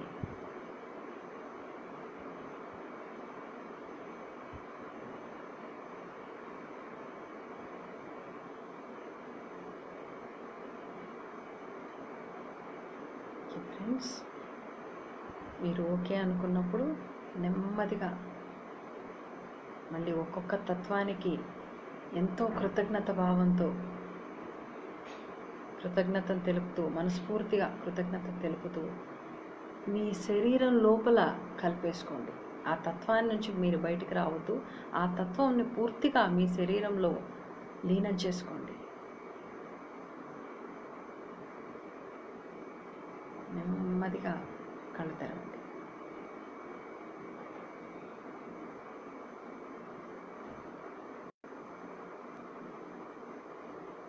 Okay friends, so thank you so much.